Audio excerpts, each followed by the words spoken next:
Warren Rustand, welcome to the Human Capital Innovations Podcast. Thank you very much. Glad to be here today, Jonathan. Yeah, I'm excited for this conversation. It turns out we have quite a bit of connectivity and common ground in our background. So that was fun getting to explore that a little bit with you in the pre-interview. I'm really excited to talk about the topic for today, which is about humble and generous leadership and how that can be used to focus on the development of those around us. I think it's a vital characteristic and capability for leaders in the modern age. And as we look into the future of work, if we want highly agile and adaptive organizations, we need people that are constantly learning and growing. And it's the responsibility of leaders to help facilitate that growth. And that doesn't happen as we are caught up in our own ego and focused on our own goals. We have to, of course, our goals are important, but we need to make sure that we're focusing on the development of those around us. And that requires a certain level of humility, that requires generosity, that requires us to show genuine empathy. And some of these terms are not always the things we tend to focus on the most in corporate America, yet it's very, very important. So I'm excited to explore that with you today. As we get started, I wanted to share Warren's bio with everybody. Warren Rustand is an entrepreneur, corporate leader, and the Forbes book's author of Leader Within Us, Mindset Principles and Tools for a Life by Design. Selected as a White House Fellow in 1973, he was a special assistant to the Secretary of Commerce and co-led the first ever executive level trade mission to the Soviet Union. Rustand served as appointments and cabinet secretary to President General Ford, a former academic All-American basketball player at the University of Arizona. Rustand has been the CEO of 6 companies and has served on the board of directors of more than 50 for-profit or nonprofit organizations. Rustand is an author, educator, and well-known speaker, and for 30 years has led a public policy private sector conference in Washington, D.C. for CEOs. He's currently the Dean of Learning and for Entrepreneurs organization, Global Leadership Academy. What a tremendous career. The scope and scale of what you've accomplished is quite inspiring. It's a pleasure to have you on the podcast today. Before we launch into the conversation, is there anything else that you would like to share with listeners by way of background or personal context? Well, the more critical thing probably is that I've been married to the same lady for 56 years. We have 7 children, 19 grandchildren. We all live together on a 60-acre farm in Tucson, Arizona. So we have 3 generations living together, which I find to be just exhilarating and fun. So we're a happy family and having a good time in life. Well, that is wonderful. That is wonderful. So as we get started, maybe we can just start with the framing around humility. Tell us what you think about how, why humility is important and why often leaders see the showing of humility as showing weakness. Yeah, I think, Jonathan, based on the resume that you just read, I've had a chance to associate with some very interesting high-powered people, corporate, political, military, across the globe. And I found oftentimes when there are large egos, they suck all the oxygen out of the room and there's no space for anyone else. And everyone ends up serving that ego to some degree. And I found that to be debilitating when leading people. I think what we want to do is take a step back and put that oxygen back in the room and create space for people around us, colleagues and others, to exercise their discretion, to create opportunities to succeed or fail, to empower them to be their own person. And I think the only way to do that is to regulate our ego. Now, we all admit we have egos, right? We all have them in different forms and sizes. But the opportunity for us to regulate that in a way that allows that space for others to be successful, I think is really important. And I've found with great leaders, they do that extremely well. Among those, I would say that I've had a chance to meet, for example, Nelson Mandela. You know, he went from prison to president. It was an amazing journey, and yet he was very humble in his approach with other people. And I think it allowed him to lead his nation in an interesting way. I worked for a president of the United States who for all intents and purposes, just didn't have an ego. He was just there to serve. He was never elected to the presidency. He succeeded to the presidency, but wasn't elected. And he just felt like, I just want to do the right thing. And it was always please and thank you. He treated people well. He allowed for other opinions. He listened carefully.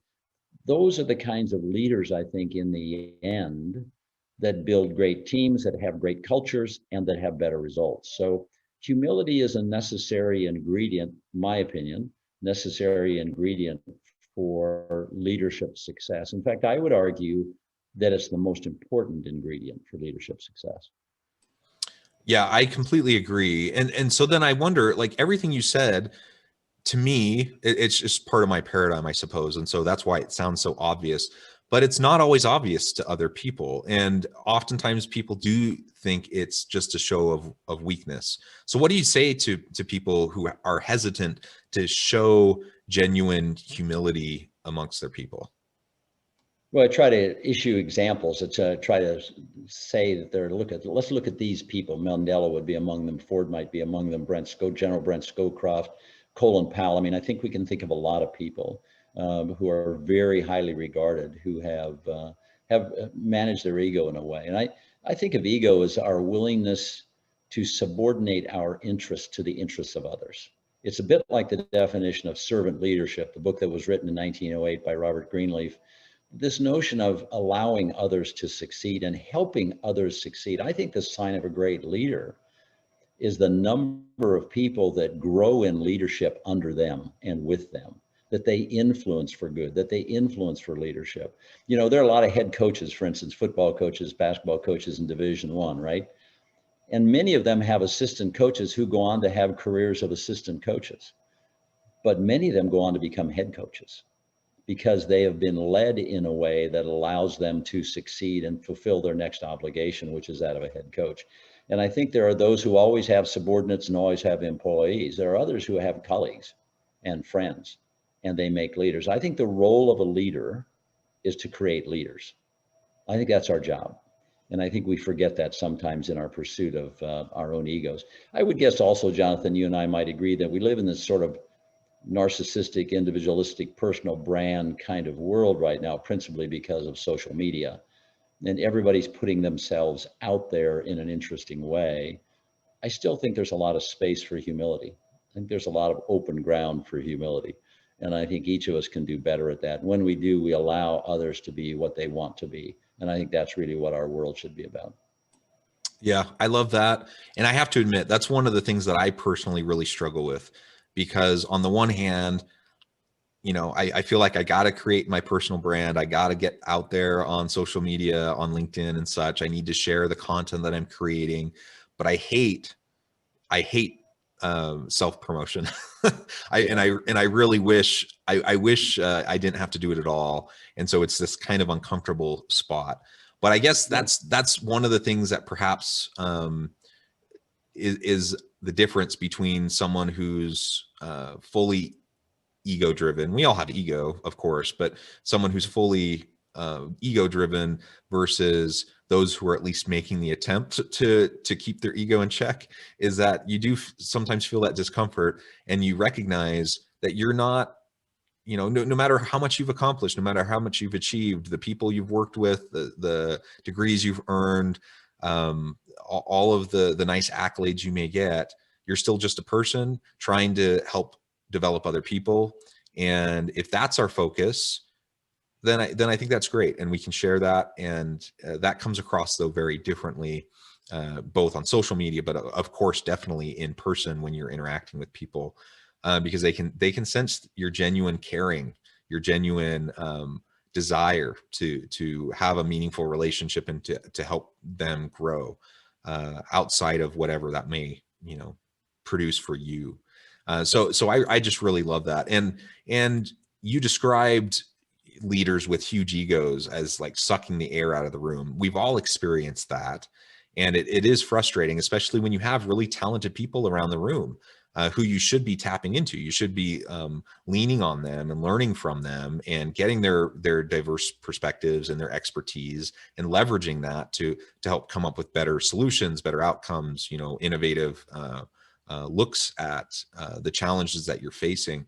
And yet it's still relatively pervasive that you have leaders, especially in the higher executive ranks within organizations, that I think more often than not They tend to kind of have that ego-driven, self-centered, profit-focused approach. And there's nothing wrong with having concern for yourself. There's nothing wrong with wanting profit for your organization, but there's something fundamentally different about how you approach your people when you come from it from that angle versus when you come from it from a framing of genuine humility, generosity, and desire to develop others. When you come at it from the latter perspective and framing, the profit still comes. In fact, the most profitable organizations, the most innovative organizations are the ones where the people in those organizations are empowered by their leadership. So the profits still come. You still, as a leader, you look amazing, and people think you're wonderful. And so from an ego standpoint, you look better than you possibly ever could because you've developed all these people around you. But it can become kind of a counterintuitive process, and in part I think it's because what we're describing is more of a long-term commitment versus what often we get sucked into this short-term orientation of immediacy, immediate gratification, and when I think of people stroking their ego, it's not about long-term relationships. That's all about the moment, feeling important in the moment, and that's ultimately going to erode and undermine your ability to have long-term success. I agree with you. I think it's a way we think about life. It's a way we think about ourselves. I was asked once, where are we all going? And I just said, well, we're just all walking each other back home. In the final analysis, we're all just helping each other. We're all trying to make it and be successful in different ways. And if we can manage our ego, it's just helpful along the way. I also think it's helpful in our families. I think it's helpful in the community, for example, right? I think that if we can downplay who we are to more so focus on what we can contribute, what we can offer, talents, time, energy.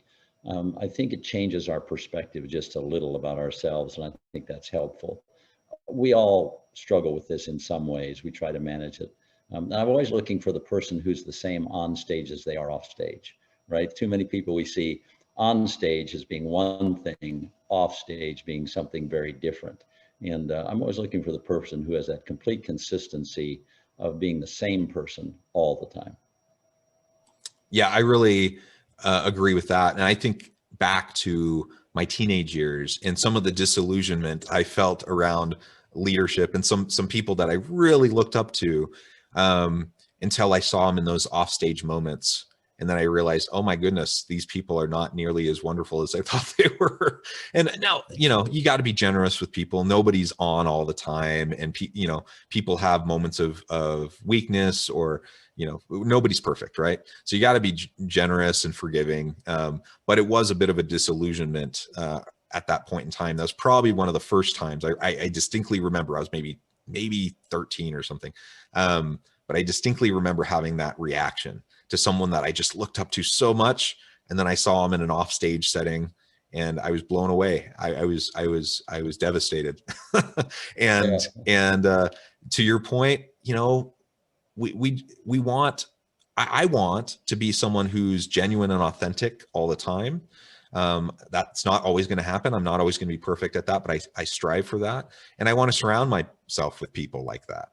And certainly the leaders that I look up to the most are the ones that I feel like I can trust. And the ones I trust are the ones that are consistent. They're people of integrity. They're people who walk the walk, not just say nice things. And that really goes a long way. And it comes back to that humility. Yeah, I think so too. I think in my experience, Jonathan, and working with teams and leading teams, I found that women are particularly good at managing their ego. They tend to be more inclusive. They tend to bring teams together more quickly. They tend to nurture teams better in some ways than men do. And I think sometimes as men, we have a lot to learn, and we need to pay attention because oftentimes we lead with our ego. Maybe that's the hunter-gatherer kind of notion, but still, I think we can do a better job of it. I've often thought of the definition, are we a company with a purpose, or are we a purpose with a company? And I think we can put that on our own lives, a little bit as well, right? Are we a life with a purpose, or are we a purpose with a life? And I think that once we engage in the higher calling, the higher purpose, then I think it's much easier for us to manage our relationships with other people and with other circumstances that subordinates that ego more effectively than other times. Yeah.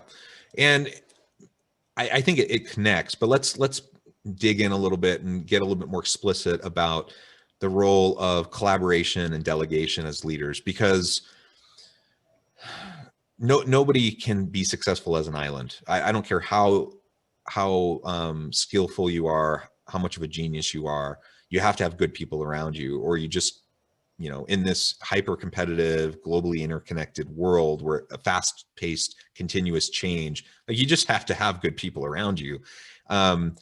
But sometimes it's really hard for leaders, especially when they reach higher levels. It's really hard for them to really delegate and exercise trust in those around them, to really hand off that baton and let someone else run with it, or to really just have meaningful, authentic collaborations. How does that fit with this humility versus ego paradigm, and what can we do to foster greater willingness and ability to leverage delegation, effective delegation, and collaborative environments? I think it starts with a mindset of the leader, right? There are two ways to approach it. One is advocacy, where you're telling people what to do, you're defining your position, you're obviously advocating for a particular event or circumstance to happen. And oftentimes delegation falls into that. You're directing the activities of others. But the other half of that is inquiry. And lots of leaders use inquiry. And when we use inquiry, which is questioning, I think the best leaders ask the best questions, get the best information. They tend to be more collaborative. They tend to be more consensual. They tend to be more comfortable with other people's opinions because they're always asking questions. And great leaders ask these great questions to get information to make the whole better than any individual part. And so I think that we see the use of advocacy and inquiry is associated with ego. People with strong egos tend to advocate more. This is my way or the highway. Do this, do that, delegate this, whatever it might be, eliminate that, right? They are always directing people because of this superego. By the same token, people who have their ego better managed and more under control tend to ask questions of others, to seek input from other people, to be comfortable with other ideas, other thoughts, right? And then utilizing those in a highly collaborative way. And so the humble person is just more comfortable with themselves. They're not threatened by other people. They don't need to threaten other people. And as a result of that, I think they tend to get more done faster than people working around someone else's ego. And so humility becomes an essential point for us to be successful as leaders. And in an exponential world where with ever increasing speed, we need to be certain that as the complexity of the world progresses, that we get the best information, that we have the best people around us. And I've found over years, people want to work with those that they admire, respect, and who have their ego under control. People, it's much more difficult to work for someone who leads with ego and who presents themselves with ego all the time. I just find that there are very different worlds, advocacy and inquiry. And I think we have choices as leaders as to how we're going to lead. Yeah, and I think there's this misconception. Maybe it's kind of an older philosophy around confidence, and people think that they're conveying confidence through the bluster and the beating of the chest and some of these ego types of elements. And I don't know. For me, when I see that, I don't have confidence in that person. I don't feel like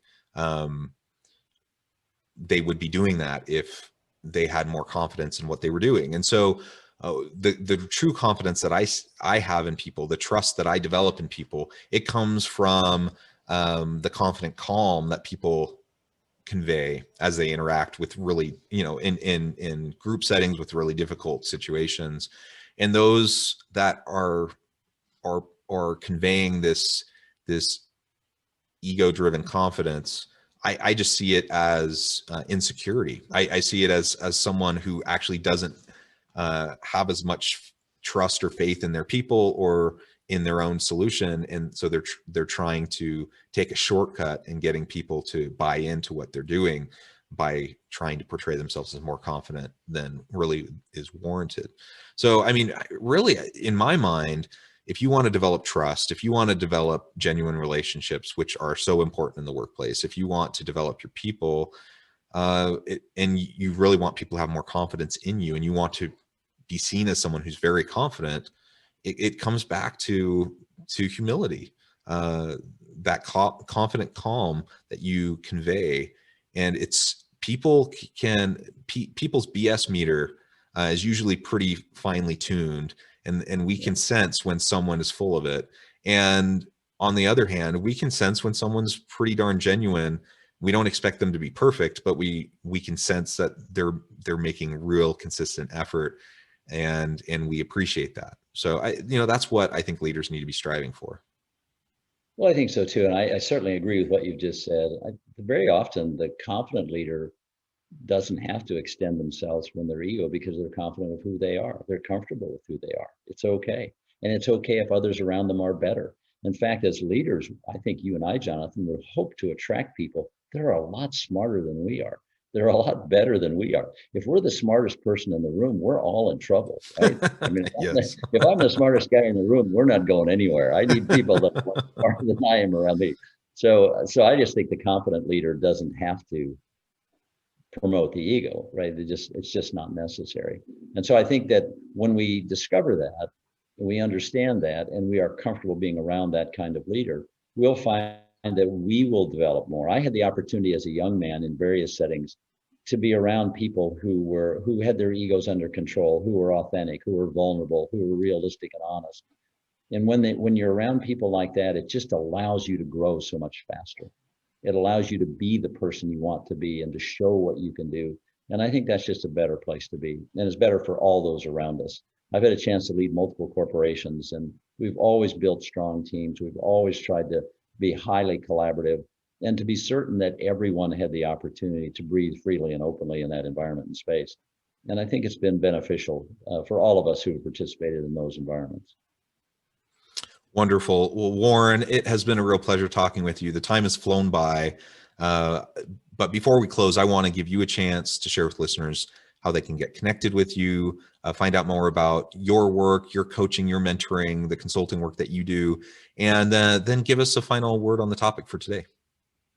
Okay, thank you very much, Jonathan. First of all, Jonathan, thanks for the good work you're doing. You have a program that influences hundreds and hundreds of people all the time.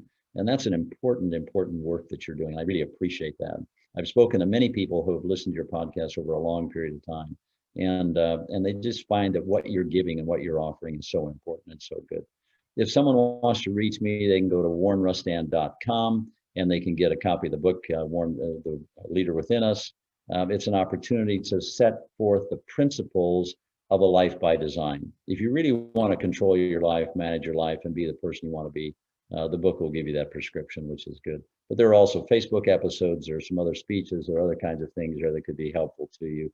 And if it helps you one little bit, one idea helps you a little bit, then my life is well lived, right? If I can help you do one thing a little bit better, that'll be good for me. So I really appreciate your time, Jonathan. Thank you so much, and best wishes to you.